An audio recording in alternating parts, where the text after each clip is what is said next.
पहले भी कई बार कहा है कि इनके कई बातें ऐसी हैं जो आपके खिलाफ जाती हैं और गलत तरीके से वो बोल देते हैं।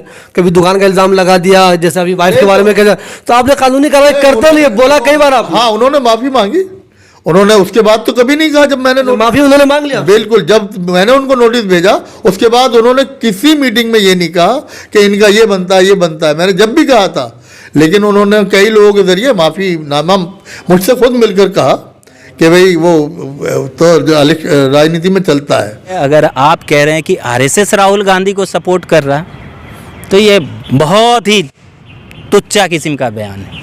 वो पूरी दुनिया सपोर्ट कर रही है भारत जोड़ो यात्रा को।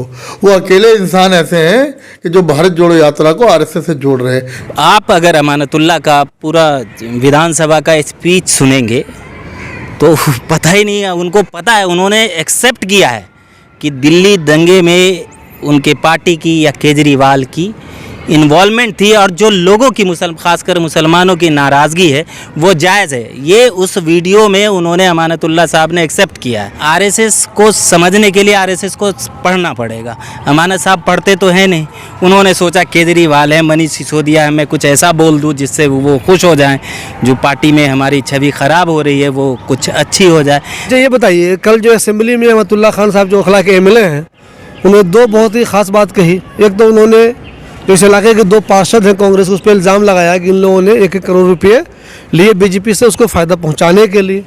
दूसरा उन्होंने एक ऐसा अजूबा इल्ज़ाम लगा दिया जो अब तक किसी ने नहीं लगाया था। उन्होंने कहा कि जो भारत यात्रा जोड़ो यात्रा है राहुल गांधी की, वो आरएसएस से स्पॉन्सर्ड है। तो इस पर क्या रिएक्शन है आपका? देखिए, एक दिन पहले ही राहुल गांधी ने कहा कि मुझे कोई आरएसएस के दफ्तर ले जाएगा तो मेरी गर्दन काट के ही ले जाएगा। उसके बाद अगर केजरीवाल को खुश करने के लिए अगर अमानत साहब ने इस तरीके के बचकाना बयान, इस वक्त जो मुल्क के हालात हैं जिस तरीके से, चाहे वो माइनॉरिटी के नाम पे हो चाहे दलित के नाम पे हो, जिस तरीके से देश जा रहा है जिस दिशा में, उस वक्त केजरीवाल खुद भी आरएसएस के बारे में हिम्मत नहीं रखते कि एक शब्द कह दें। एक फिक्स्ड गेम है मोदी अमित शाह का, मोदी मोदी वो चिल्लाते हैं, वो भी आजकल कम है। लेकिन जब आरएसएस के ख़िलाफ़ वाहिद एक कांग्रेस पार्टी और उसके नेता राहुल गांधी है जो हर मंच पे, चाहे पार्लियामेंट हो चाहे सड़क हो, आरएसएस के ख़िलाफ़ बोलते हैं, और ऐसे वक्त पे अमानतुल्लाह साहब का इस तरीके का बचकाना बयान ये साफ साफ उसी दिशा में ले जाता है, उसी तरफ ले जाता है जब हमारे बुज़ुर्गों ने बताया था कि हिंदू महासभा ने मुस्लिम लीग के साथ बंगाल में आज़ादी से पहले सरकार बना ली थी। तो कहीं ना कहीं आरएसएस को समझने के लिए आरएसएस को पढ़ना पड़ेगा। अमानत साहब पढ़ते तो हैं नहीं, उन्होंने सोचा केजरीवाल है, मनीष सिसोदिया है, मैं कुछ ऐसा बोल दूं जिससे वो खुश हो जाएं, जो पार्टी में हमारी छवि ख़राब हो रही है वो कुछ अच्छी हो जाए। आरएसएस को जानते ही नहीं अमानतुल्लाह, जिसके बारे में बोल रहे उनको समझते ही नहीं कि आखिर वो है क्या। राहुल गांधी को जिस तरीके से भारत जोड़ो यात्रा में हर परिवार से, हर धर्म से, हर जाति से, हर स्टेट से सपोर्ट मिल रहा है, सिविल NGOs का, पार्टीज़ का, इनको तो आगे बढ़ के कहना चाहिए अपने पार्टी के लोगों में कि भारत जोड़ो यात्रा से जुड़ो, अगर सेकुलर पार्टी है तो। नहीं है, अगर मोदी के साथ फिक्स्ड गेम खेलना है, आरएसएस के साथ फिक्स्ड गेम खेलना है, तो इनको पता है कि जो इंडिया अगेंस्ट करप्शन जो मुहिम थी अन्ना हज़ारे वाली, वो मुहिम कहाँ से शुरू हुई? वो आरएसएस की मुहिम थी, जिसके लिए ये सब तो प्यादे थे केजरीवाल। उनको पता है कि जो आरएसएस का सपना है, हिंदू राष्ट्र का सपना, वो जब तक कांग्रेस है तब तक वो पूरा नहीं होता। साहब ने एक और बात कल कह दी, पहले भी कहते रहे, वो इल्ज़ाम उन्होंने एक बार लगाया भी है कि जो 2 काउंसलर इस इलाके के इलेक्टेड हुई हैं, दोनों लेडी, एक आसिफ मोहम्मद खान की बेटी अरीबा है, दूसरे नाजिया दानिश हैं, शुएब दानिश की वाइफ, उन पर उन्होंने इल्ज़ाम लगा लिया कि बीजेपी को फ़ायदा पहुँचाने के लिए उन्होंने 1-1 करोड़ रुपये लिए। इस बारे में क्या रिएक्शन है आपका? देखिए, आम आदमी पार्टी का तो सदा से ये है कि इनको वोट देना या इनको मदद करना ऐसे ही है जैसे सांप को दूध पिलाना। तो कुछ ही दिनों पहले जब अमानतुल्लाह साहब जेल गए थे, पुलिस ने उठाया था, पार्टी लाइन से हट के अरीबा के वालिद आसिफ मोहम्मद खान और शुएब दानिश साहब, नाजिया दानिश के शौहर, पार्टी लाइन से हट के इनको मदद करने के लिए गए थे। उसके बाद भी अगर इनको लगता है कि जब उनको लगा कि आज के वक्त में कांग्रेस मदद नहीं कर रही है, क्यों मदद करेगी? आपको तो पहली सरकार बनाने में कांग्रेस के कुछ लोगों ने या कांग्रेस पार्टी ने मदद की थी। आपने क्या दिया कांग्रेस को? आप चाहते हैं कि आरएसएस के एजेंडे में फिट होते हैं कि कांग्रेस मुक्त भारत कैसे होगा, तो उसमें केजरीवाल भी हो सकता। अभी ये कह रहे दंगे की बात करते, जब देखो भागलपुर दंगा ले आते, दंगे को ऐसी चीज़ें अमानत साहब ले आते हैं, हमेशा इतिहास में जीते। भाई प्रेजेंट अगर आप नहीं जियोगे, प्रेजेंट से नहीं सीखोगे, तो फ्यूचर आपका नहीं बनेगा। जब दिल्ली में दंगा हुआ, क्या केजरीवाल इसी तरीके से जो अपने छोटे छोटे इश्यूज़ को लेके एलजी का घर घेरते हैं, क्या जब दंगा हो रहा था 3 दिन तक सोए हुए थे ये केजरीवाल और इनके विधायक? क्या कर रहे थे? ये बात उठाते कांग्रेस पे। अरे कांग्रेस का बायलॉज देखिए, कांग्रेस का विचारधारा क्या है, आरएसएस का विचारधारा क्या है, तब बात कीजिए। आप गांधी परिवार पे इशू उठाते हैं, उंगली उठा देते हैं। कैसे उठा देते हैं भाई? वो गांधी परिवार, वो राहुल गांधी पे आप उंगली उठा रहे हैं, जिसने अपनी दादी को खोया, जिसने अपने फादर को खोया। आज के वक्त में हिंदुस्तान के हालात को देख के वो परिवार है कि 2-2 जान प्रधानमंत्री होते हुए गंवाने के बाद भी वो सड़कों पे 3500 किलोमीटर चल रहा है, सिर्फ और सिर्फ इस देश को बचाने के लिए, इस देश की आस्था को, इस देश के कॉन्स्टिट्यूशन को बचाने के लिए। और इस वक्त जब हर तरीके के लोग समाज साथ जुड़ रहे हैं, तो इस तरीके के बयान जो है यूज़ हो जाना, कहते हैं कि अमानतुल्लाह जो है यूज़ हो गए केजरीवाल से।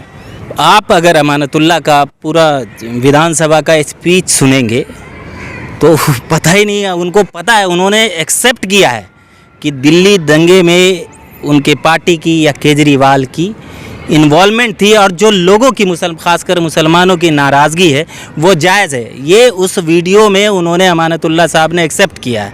मगर साहब चूँकि ओखला के एमएलए हैं, उनको यहाँ बने रहना है, कंटिन्यूटी में रहना है, तो उन्होंने इल्ज़ाम लगा दिया अरीवा पे या इस पे, सीधा राहुल पे जो उन्होंने यात्रा पे अटैक किया। इसके पीछे आपको क्या नज़र आ रहा है? कुछ नहीं, केजरीवाल को खुश करने के लिए, केजरीवाल को खुश करना था, उन्होंने कुछ ऐसा बोल दिया कि केजरीवाल के कुछ लोग खुश हो जाएं। लेकिन आप देखेंगे वीडियो में, उसमें भी जहाँ जहाँ आरएसएस का नाम आया है वहाँ ताली नहीं बजी है, वहाँ ताली नहीं बजी है, वहाँ डर के, वहाँ इनके एक विधायक भी डरते हैं, इनका जो नेता है केजरीवाल वो भी डरता है कि आरएसएस के नाम पे ताली भी नहीं बजा सकते, चाहे अमानत बोले चाहे कोई बोले। लेकिन ये बचकाना है, ये इस तरीके से ऐसे माहौल में जहाँ हाशिए पे है मुसलमान, हाशिए पे है दलित, हाशिए पे है संविधान, हाशिए पे है सेकुलरिज्म, और उस मौके पे इस तरीके का बचकाना बयान, जब लाखों करोड़ों लोग उस यात्रा से जुड़ चुके हैं और उस यात्रा के फेवर में संविधान बचाने के लिए, ऐसा थोड़ी ना राहुल गांधी को प्रधानमंत्री बनाए इसलिए कर रहे हैं। वो आप देखिएगा, एक भी जगह 11 स्टेट में एक भी जगह इशू से डेविएट नहीं हुए। जो इशू महंगाई, बेरोज़गारी और नफ़रत, इस इशू के अलग गए ही नहीं। और उस जगह अगर आप कह रहे हैं कि आरएसएस राहुल गांधी को सपोर्ट कर रहा है, तो ये बहुत ही तुच्चा किस्म का बयान है। हमारे विधायक साहब ने ये कहा कि ये भारत जोड़ो यात्रा आरएसएस से उसको जोड़ा है उन्होंने। वो पूरी दुनिया सपोर्ट कर रही है भारत जोड़ो यात्रा को। वो अकेले इंसान ऐसे हैं कि जो भारत जोड़ो यात्रा को आरएसएस से जोड़ रहे हैं। इसका मकसद आप सही समझते हैं कि जो आम आदमी पार्टी है उसका ताल्लुक बीजेपी से बिल्कुल खुला है, और वो ये चाहते हैं कि कांग्रेस मजबूत कहीं ना हो, और वो इसी तरह वोट की डिवीज़न की राजनीति करते रहें। मुस्लिम वोट की डिवीज़न की राजनीति, या किसी अमानतुल्लाह को खड़ा कर दिया मुस्लिम वोट के लिए, किसी और को खड़ा कर दिया हरिजन वोट के लिए। तो ये आम आदमी पार्टी का ये एक अपना एजेंडा है।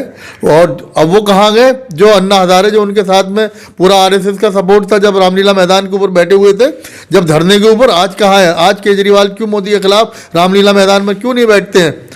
वो सारा प्री प्लान जो धरना था, जैसे आरएसएस ने उनको सपोर्ट किया था, वो इसी तरह से उनकी जहनियत है। वो ये समझते हैं कि ये कांग्रेस को भी, कांग्रेस में अकेला राहुल गांधी जो है इन लोगों से लड़ रहा है। कोई आदमी, ना तो आपकी आम आदमी पार्टी का, ना कोई इस तरह से लड़ रहा है।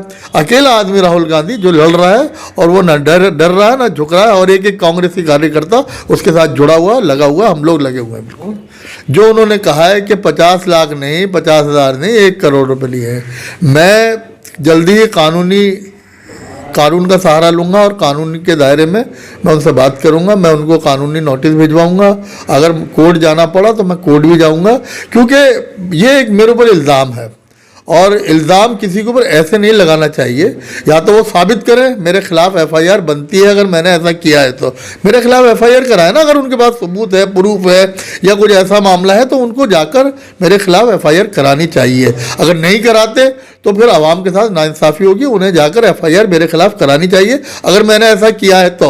और नहीं किया है तो कानूनी के दायरे में मैं रहकर उनको कानूनी सलाह लेकर, अभी मैं अपने वकीलों से बात कर रहा हूँ, उनको कानूनी नोटिस भेजूँगा और कोर्ट का दरवाज़ा खटखटाऊँगा। नहीं सर, आपने पहले भी कई बार कहा है कि इनके कई बातें ऐसी हैं जो आपके खिलाफ जाती हैं और गलत तरीके से वो बोल देते हैं। कभी दुकान का इल्ज़ाम लगा दिया, जैसे अभी वाइफ के बारे में कहा, तो आपने कानूनी कार्रवाई करते नहीं, बोला कई बार आप। हाँ, उन्होंने माफ़ी मांगी, उन्होंने उसके बाद तो कभी नहीं कहा। जब मैंने माफ़ी उन्होंने मांग लिया, बिल्कुल, जब मैंने उनको नोटिस भेजा उसके बाद उन्होंने किसी मीटिंग में ये नहीं कहा कि इनका ये बनता है, ये बनता है। मैंने जब भी कहा था, लेकिन उन्होंने कई लोगों के ज़रिए माफ़ीनामा मुझसे खुद मिलकर कहा कि भाई वो तो राजनीति में चलता है, तो ठीक है, कोई बात नहीं इस है। बार तो असेंबली में ही इल्ज़ाम लगा दिया। हाँ, तो अब जो है उन्हें जवाब देना पड़ेगा। और हमने संजय सिंह जी के भी लिए हमने कानूनी सलाह ले ली है, उनके ऊपर बनता है, क्रिमिनल कंप्लेंट भी बनती है, क्रिमिनल कंप्लेंट भी हम कराएंगे और इसमें सिविल में भी हम जाएंगे ज़रूर।